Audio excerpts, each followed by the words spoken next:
It's 3:23 here on a beautiful Friday. It is my absolute pleasure to welcome you all to the first ever edition of the Sonny Carton Show. Please be sure to like the stream and subscribe to U Stadium on Instagram, Twitter, and YouTube. And that's U Stadium. And make sure to go follow me at Scarton Radio on Twitter. Thank you guys all for watching. I can't wait to get into it. This has been in the works for a little bit now. Ready to get into some NBA, NFL, everything you got.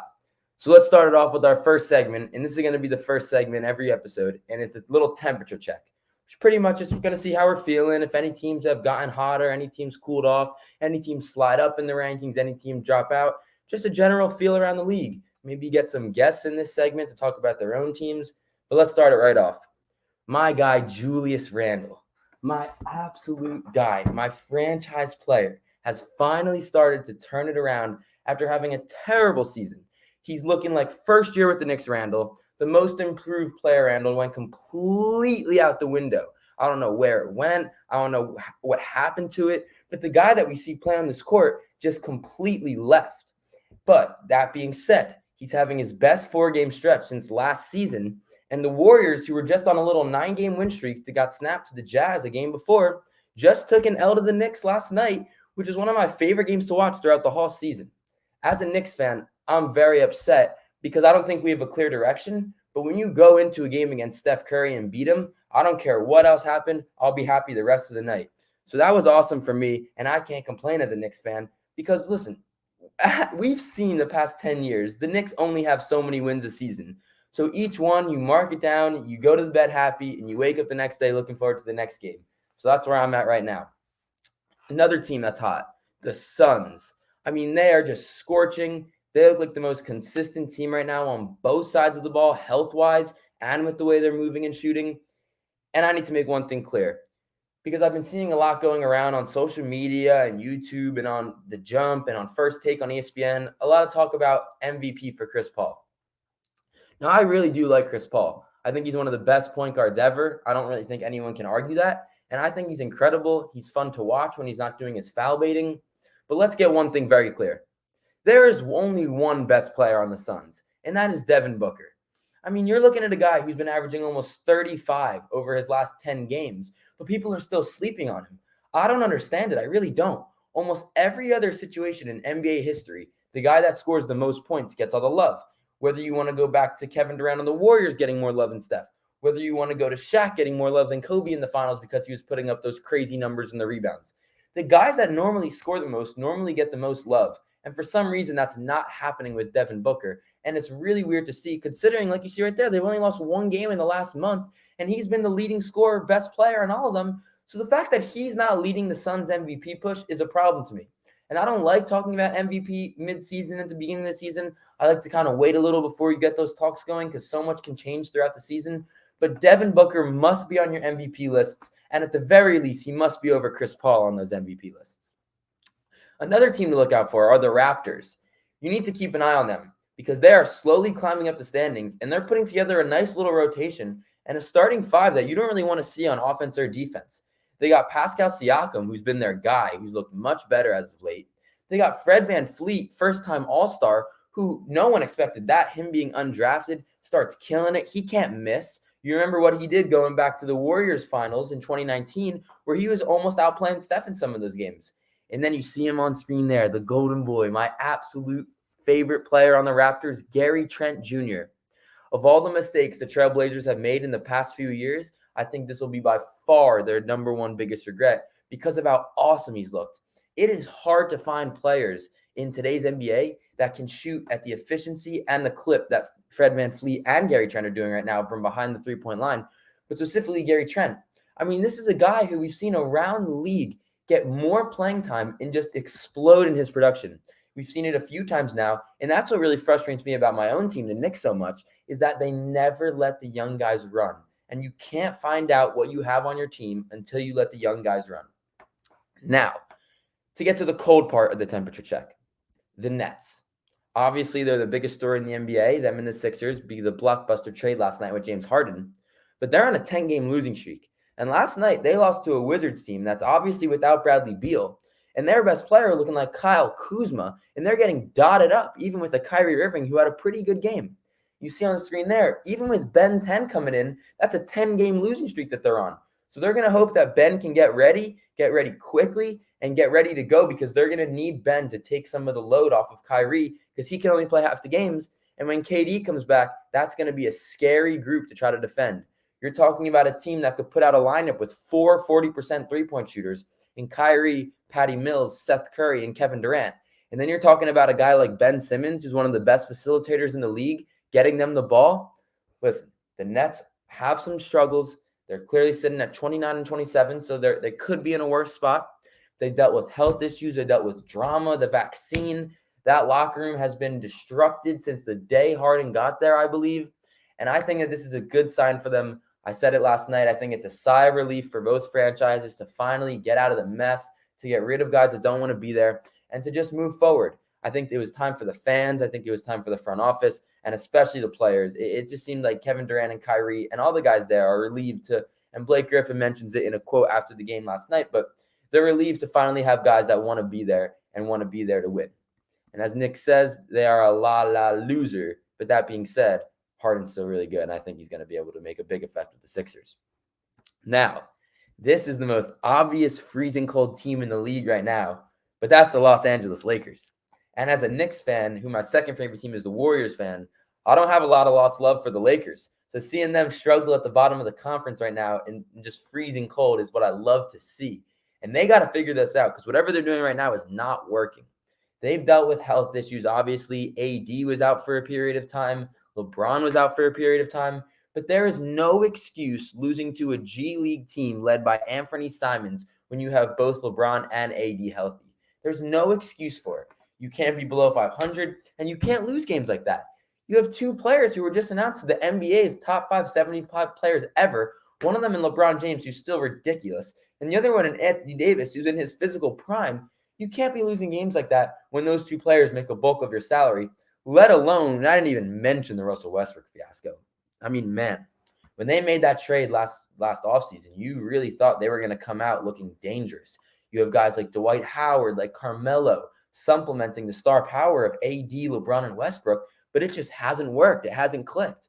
And I think something similar that we saw with the Nets in Harden, Irving, and KD is that talent is not everything. We talked so much over those years with Steph and Durant about how easy that championship was to win, and about how they didn't deserve it, and about how they were a bandwagon super team. I'll tell you right now, you could go put 5 of the best players in the league together, but if they don't like each other, if they don't pass the ball, if they don't play selfless basketball, and if they don't want to sacrifice to win, it's not going to work out. And that's the number one thing about sports that I think people overlook, how important chemistry and locker room and playing for each other really is. So now let's move on a little bit. Let's move on to the trade deadline. Because we just had a pretty crazy trade deadline, actually, even though it started off really slow leading up to the day. The day itself, February 10th, yesterday, with the trade deadline being 3 p.m., actually ended up being pretty interesting. And I have a great story that I'll tell from yesterday. So I'm sitting inside my Journalism, Media, and Management 303 class, which is Communication Law and Ethics. And I'm sitting there listening to the teacher discuss about libel and defamation and different New York versus People cases. And all of a sudden, I check my computer, and I see the trade notification. When I tell you, if you looked around the classroom at the different eyes light up from checking their screen, you could see the exact time that the trade happened. Because all of a sudden, everyone's going there, taking notes. Oh, what did you say? Oh, sue for defamation. Oh, and then all of a sudden, you see guys like scrambling on their computer, flipping tabs, trying to see if Woj or Shams got the release first. Then there's 2 football players sitting next to me on the football team. I kick one of them with my foot, and I turn my computer screen. I'm like, yo, it just happened. And now we're all trying to react without the teacher noticing. And that was so funny. I'm sure a lot of you guys have been there. I mean, those of you that were in school before social media, obviously not. But anyone that knows what it's like to have alerts on your phone or computer, going back to high school even, it's so funny when things happen in the middle of class and you're just scrambling around looking at everyone find out about it at the same time.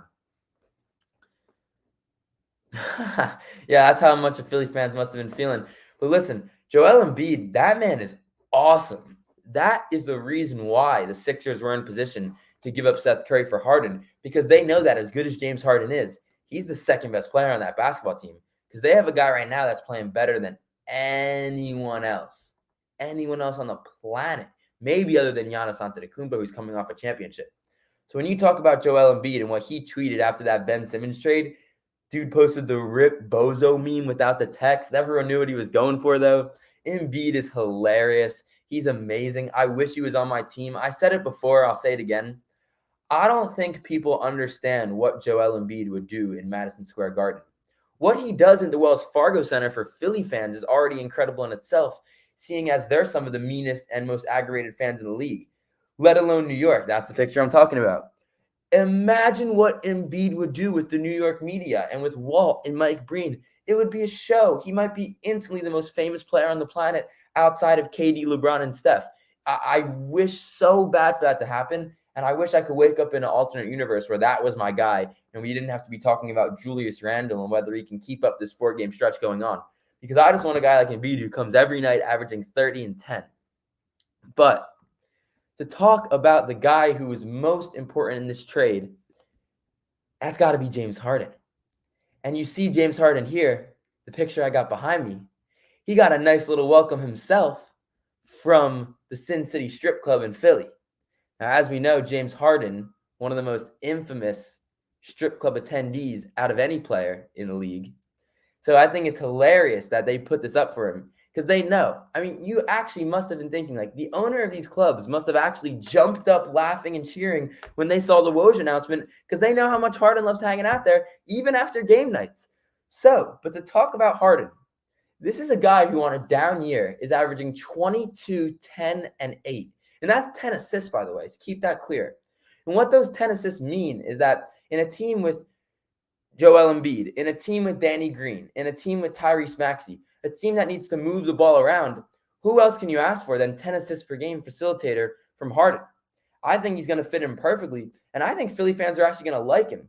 I do think they should be worried of all fans, as all fans should, that he might run up and leave if Embiid gets hurt, because that's what he just did to Durant and Kyrie.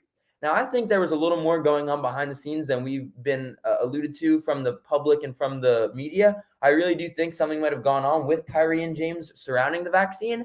Harden obviously made that joke a few weeks ago about how he was going to give Kyrie the shot himself. And now that's not seeming as so much of a joke. Maybe he really was frustrated. Who knows? But that swap was amazing for both teams. They can move on with the season. They got guys that want to be there, and they can look forward to how they're going to make a playoff push.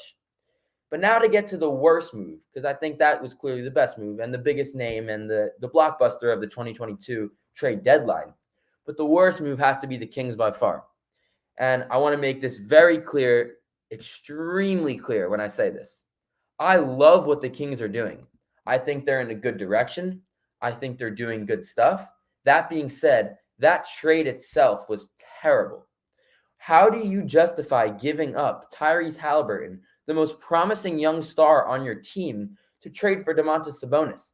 Now, I understand more than anyone what a win-now trade is, but let's call it what it is. If you look at the NBA standings right now, the Sacramento Kings are in 12th place in the Western Conference Finals.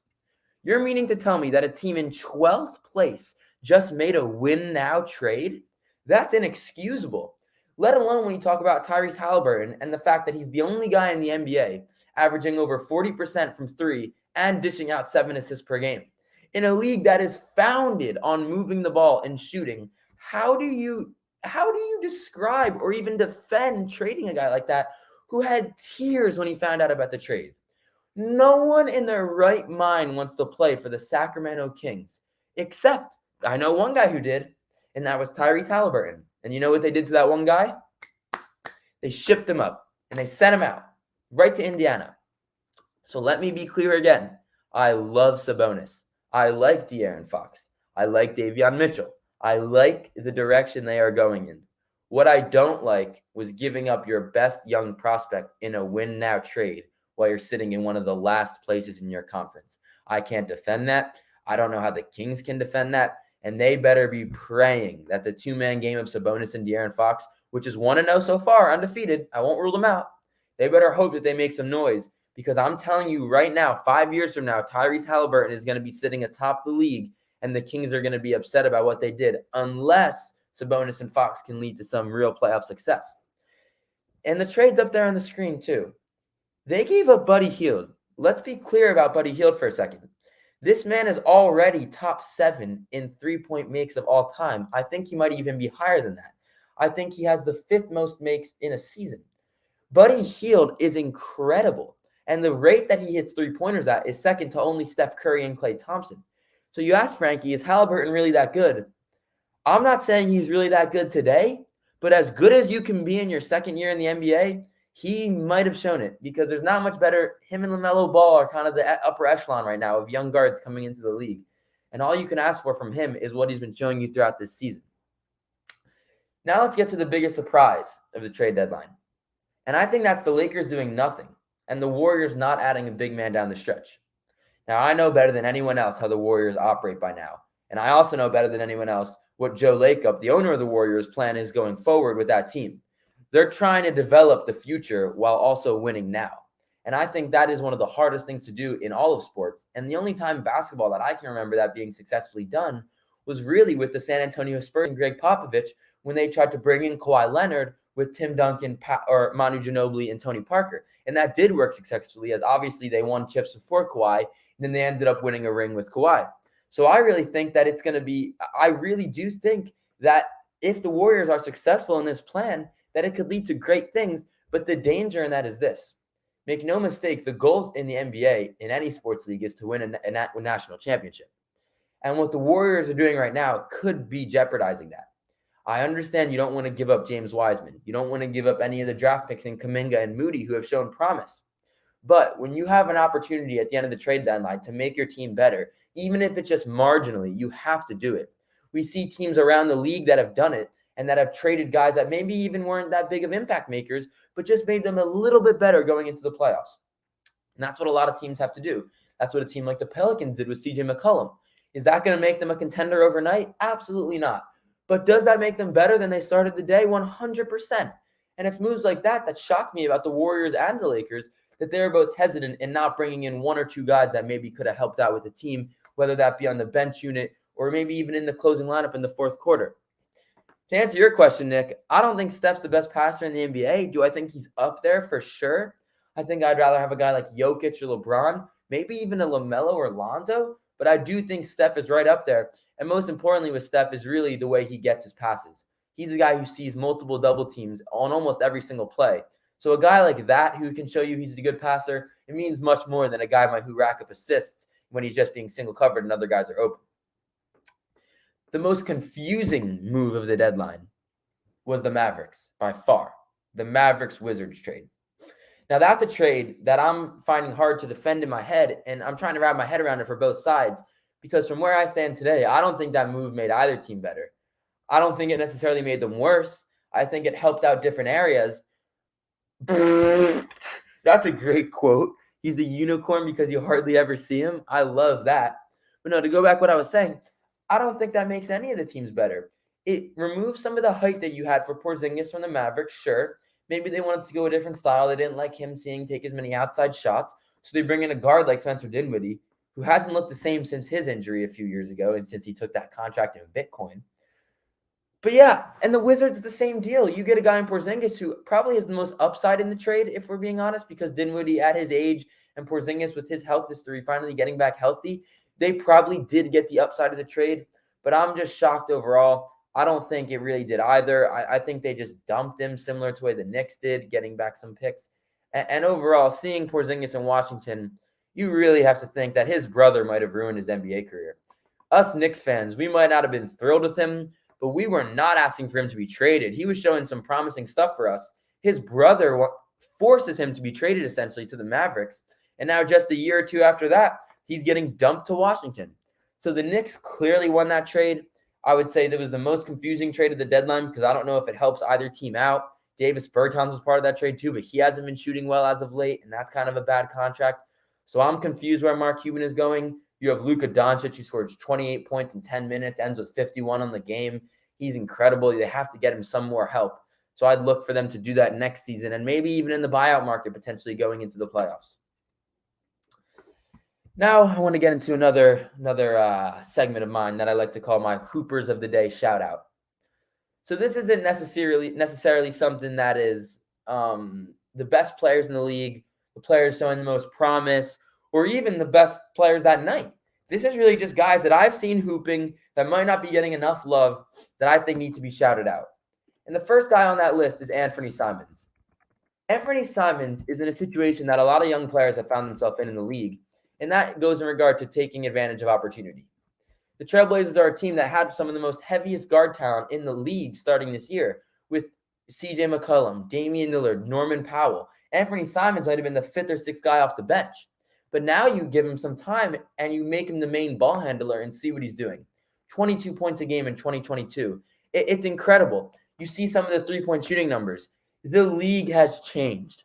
And I mentioned it at the beginning of the podcast. I interrupted myself and I mentioned it in the middle of this podcast. And I'm going to say it right now again. When I see Anthony Simons playing well, it infuriates me because of what the Knicks are doing. I like Tom Thibodeau. I think he was the perfect coach to bring in to change the culture. I like everything he's done up to this point. But now is the time where we have to decide what we're doing going forward. And I'm telling you, it is not playing Evan Fournier 30 minutes a game. It is not playing Taj Gibson 25 minutes a game. And it is certainly not playing Alec Burks or any of our other old guys minutes over our young guys with talent. I want to see McBride get some shots up. I want to see Quentin Grimes in that sweet stroke from three. I want to see it, and I don't get to see it because of Tom Thibodeau ruining the rotations. You trade for a guy like Cam Reddish. He starts going crazy, and you sub him out. He had a great game last night. I'd like to see more from him going forward. But do not forget Anthony Simons. Keep that name in mind. Next name, who has already been mentioned already. I couldn't help myself. I couldn't wait until the Hoopers of the Day shout out. But that's Gary Trent Jr. Gary Trent Jr., Nick asked me if the Blazers are going to trade Lillard, is someone that the Blazers just traded to the Raptors for Norman Powell. Now, at the time, that trade seemed pretty interesting. Norman Powell is the more experienced guard, veteran, maybe a little bit more engaged on the defensive end, even though neither of them can guard traffic cones. But Gary Trent Jr. has been lighting it up to an extent that even Anthony Simons hasn't. Right now, when you look at Anthony Simons is doing, it's pretty much just a light version of Gary Trent. Similar players, both handling the ball, both hitting threes at a clip that I don't think anyone expected them to be able to do. And it's fascinating to me what the Raptors are doing. How fun would it be to be a part of a franchise that just seems to get things right? It will be a little bit of a revisionist history, obviously, because they hadn't won a ring until Kawhi Leonard came there. But it just seems like the Raptors are always a team that are in the mix, always have a few good players. And especially in the Masai Ujiri era, their GM, or at least president of basketball operations, I don't know what his official title is. But whatever he's doing over there, he has the keys to success. He knows what he's doing, and I love watching it. Now, on to the next Hooper of the Day shout-out. We got Jalen Brunson, who has also, I think, been mentioned today.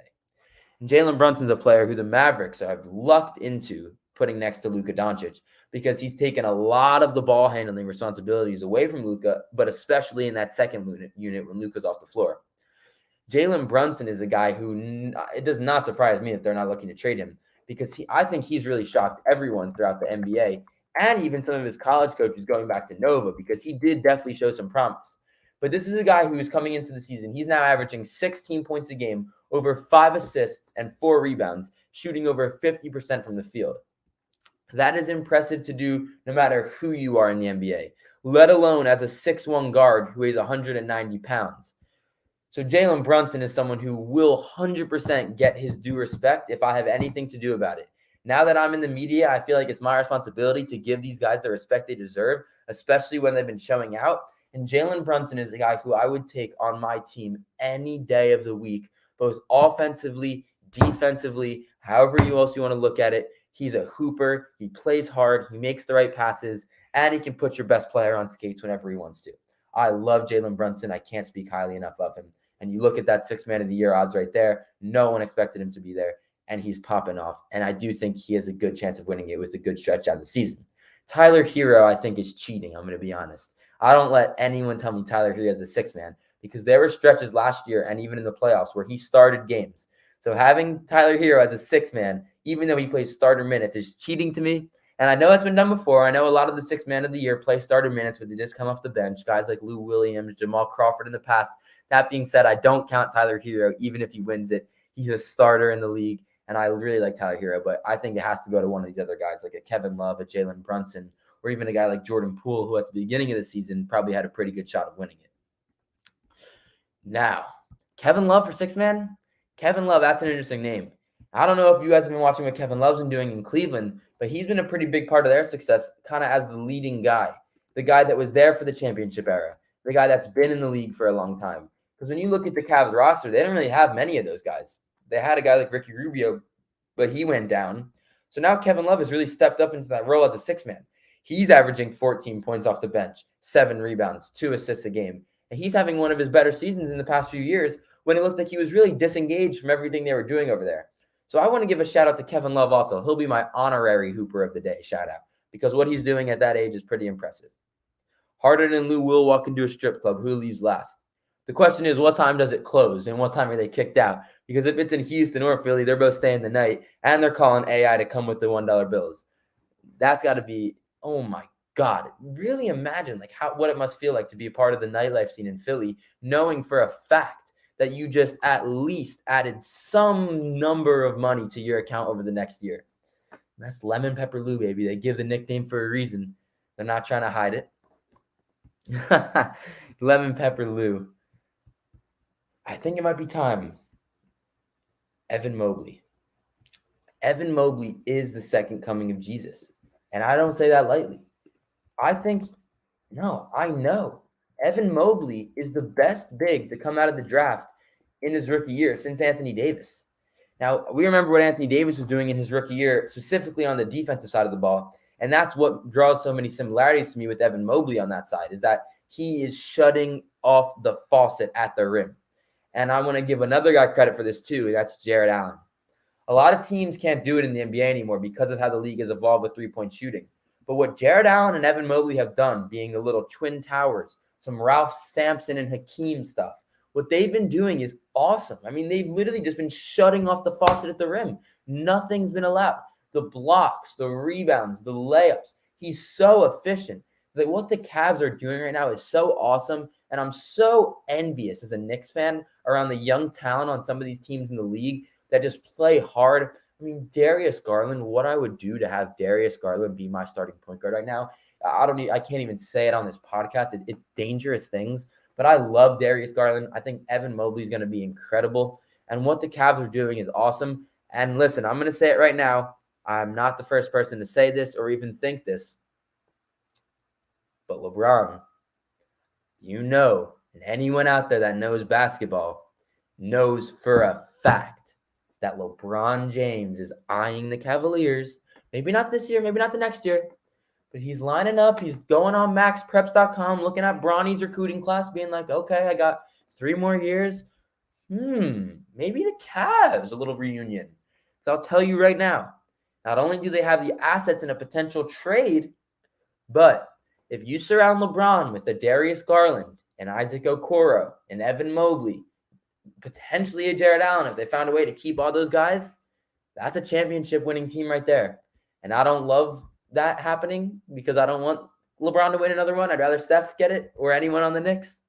But I would be ready to see that because Ryan, I'm telling you right now, Ryan, if LeBron wants to come to the Cavs and Bronny is going to the Cavs, you better get ready for the reunion. I don't know if he's picking a third jersey. I don't know if he's going back to 6 or 23, but that might happen.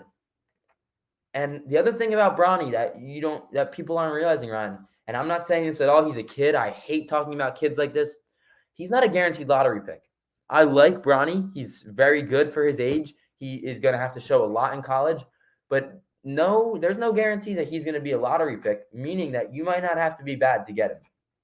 Let me just put that out there in case I was confused, because as good as Bronny is, as much as he is the son named LeBron, Nick, tell me you're lying. To be fair, I think his name is LeBron James Jr., but they call him Bronny. His other son's name is Bryce. You had to have been lying about that, though. You must have seen Bronny at this point at Sierra Canyon or something. I don't believe that for a second. Not 1 second. But yeah, before we go on to the Super Bowl and my thoughts on that, let's look at the NBA slate of games for tonight, because I looked earlier and we got some good ones, starting with the Hornets and the Pistons tonight at 7 o'clock. I mean, listen, any game LaMelo Ball plays in, is going to be a show. And Cade Cunningham has looked like one of the most special rookies we've seen in a long time. Him and Evan Mobley are going to have to battle out for that Rookie of the Year. So it's really going to be fascinating what happens there, but I would tune into that game. And you got Sixers Thunder tonight. Now, the question is, Sixers Thunder. James Harden will not be playing, I assume related to some of those hamstring injuries.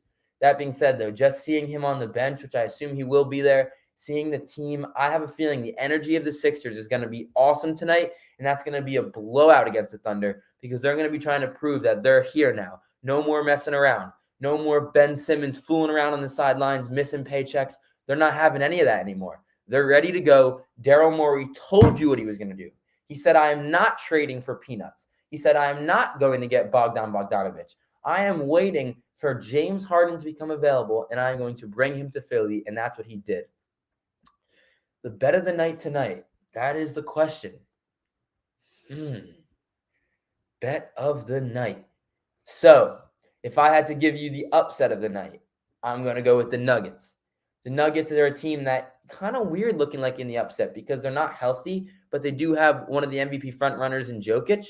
So I think Jokic probably will put on a show tonight. And if I had to pick an upset, I'd pick that game over the Celtics because the Celtics have been streaking. Celtics are at home, and the Nuggets are almost only 500 on the road. But that's got to be my upset of the night. And if I had one take of the night, it would have to be Embiid's over on the Thunder. That's probably the most guaranteed bet that you can make tonight. The Thunder kind of suck. Embiid, like I said before, he's going to be looking to kill it. I would take Embiid tonight. Any of the props, maybe combine his rebounds and points. I like that. That's good. And I guess Harden's hammy still is hurt. You would think it might have been better. Some people said he was just being hurt to get out of the Sixers, which is something he kind of did with the get out of the Nets, which is something he kind of did with the Rockets. But I think Harden will be good to go in about a week or so. And I don't think this injury will really last that long. I think he's really not playing tonight just to give him some time to settle in, figure out where he's going to be living and all that type of stuff. If I had to give it one more take for tonight, looking at the slate of games, I think, there's a lot of good games tonight. A lot of teams, a lot of things you could look at. A lot of different interesting matchups. None of my favorite teams play tonight. Whenever I look at the NBA slate of games, I need to see two things. I need to see a Warriors game and I need to see a Knicks game. And none of those are happening tonight because they played each other last night. Warriors coming off a back-to-back. Knicks had the game before, so they're not going to make them play 3 and 4 days like they used to. So that's going to be interesting. But those would be my takes of tonight. Yeah, that's the other thing. I say it was shocking that the Lakers didn't make a move. But when you really think about what they had to move with and who they could have gotten, it's really not that shocking. But without any further ado, let's move on to what we've all been waiting all week for. We've been waiting months for. We wait every year for February to roll around just for this time. And that is because of anything. I don't need to mention it. And that is the Super Bowl. Now, this year's Super Bowl is truly special. When you went into this season, not one person would have predicted Rams-Bengals. I'll tell you that for a fact.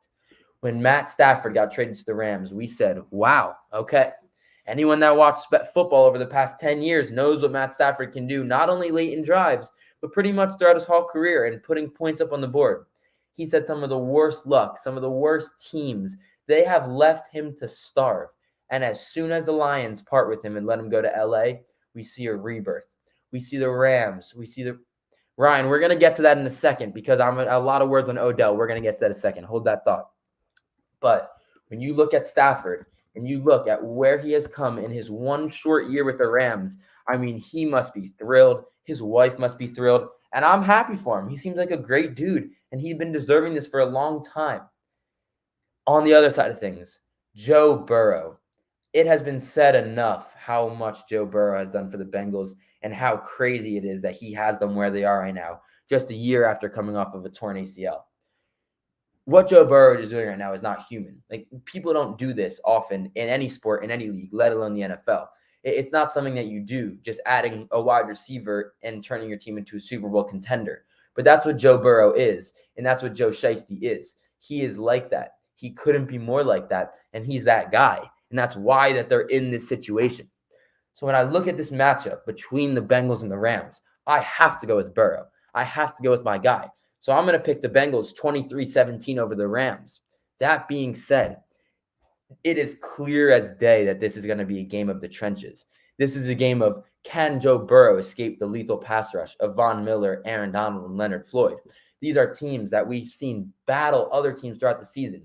You see the Titans have 7 sacks on Joe Burrow, but somehow it's not enough, and he still ends up winning. And that's what he's going to have to do Sunday.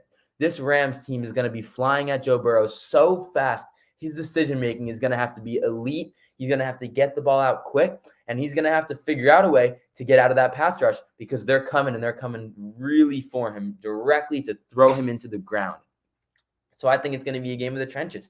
And will Joe be able to spin around, fly out of sacks, and find guys downfield? I think he probably will too. That's why I'm predicting them to win.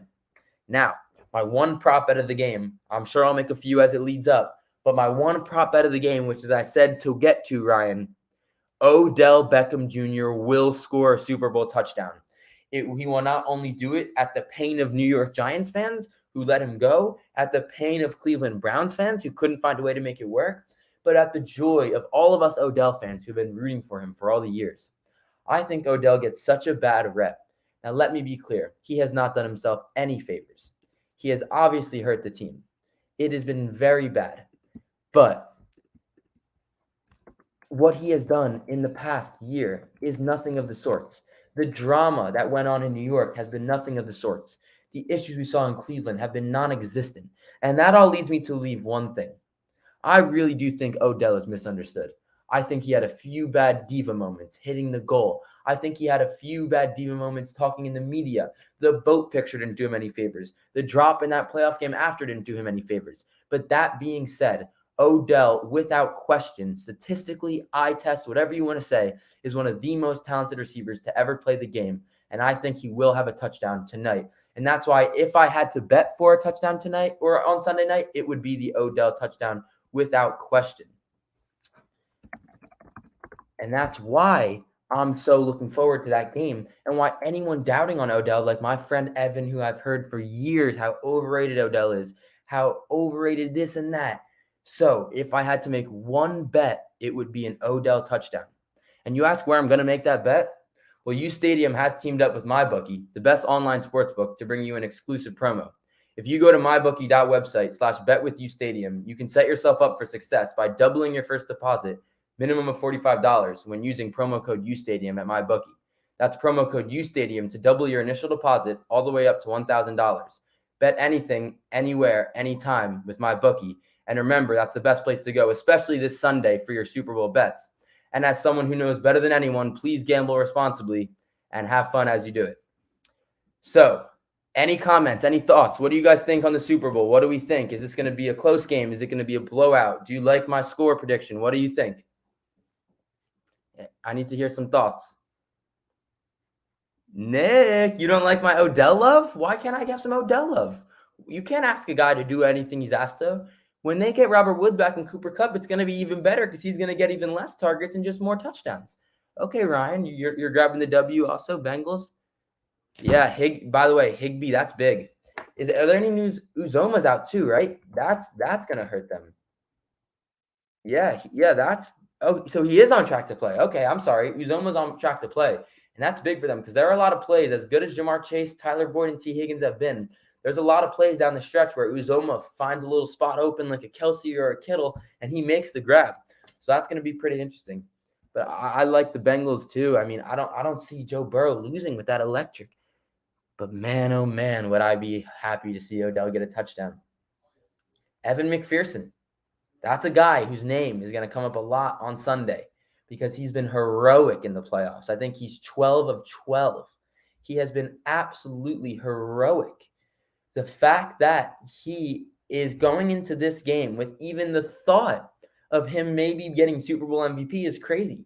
Because like you say, Nick, we've seen Super Bowls in the past. We saw it even with the Rams against the Patriots, 3 or 4 years ago? That game that ended up being, I think, 13-3 with just a field goal scored.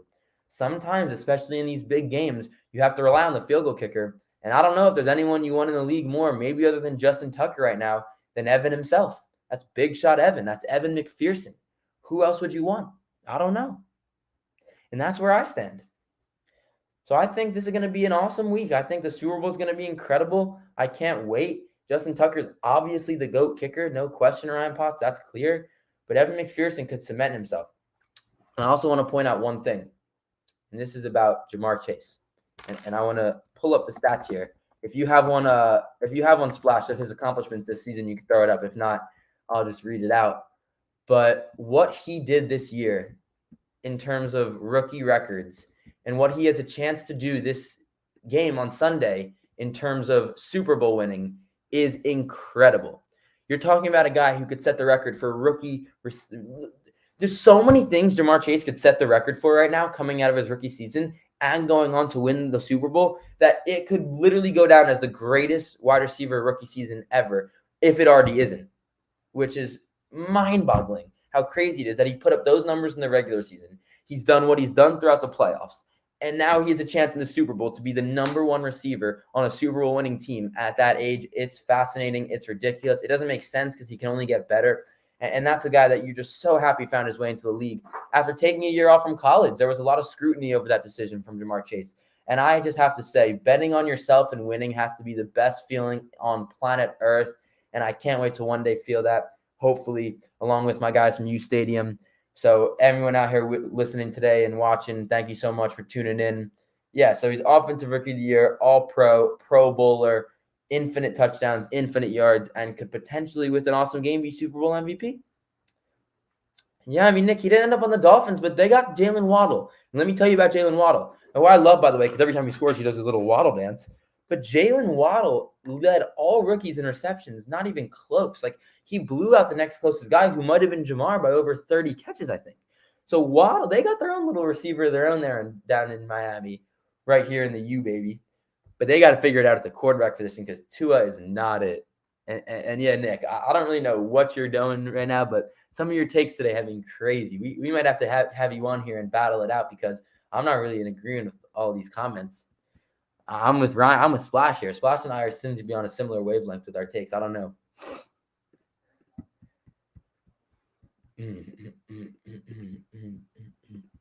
But man, I'm trying to think. When's the last time we've had a Super Bowl in this situation where there wasn't a clear outcome or a clear favorite or a clear narrative? Like, anytime Brady's there, you know he's going to be the favorite, and it's don't bet against the GOAT. When Mahomes has been there, it's like, Mahomes, the new age, he's incredible. Like, these years when Breeze was there, like, you see all these different quarterbacks, and there seems to always be a narrative. But this year feels like the first year in a little bit where there's no narrative. It's just which team is going to come out and play, which team is going to be the better team, which team is going to go out and get a win. And I'm glad that I'm ending with the Super Bowl because that's what is by far to most look forward to going into the weekend and to Sunday and to all of your weekends. So everyone get ready. Do me a favor, order some wings, get some pizza for me. Have a great time with family, friends, whatever you want to do for the Super Bowl. I don't know if you're a person that likes to go out and be at a bar and watch it on TV or be at home on the couch with the whole family, whoever. Whatever you want to do for the Super Bowl, please do it. I will leave you with my Super Bowl MVP pick. Thank you for the question, Splash.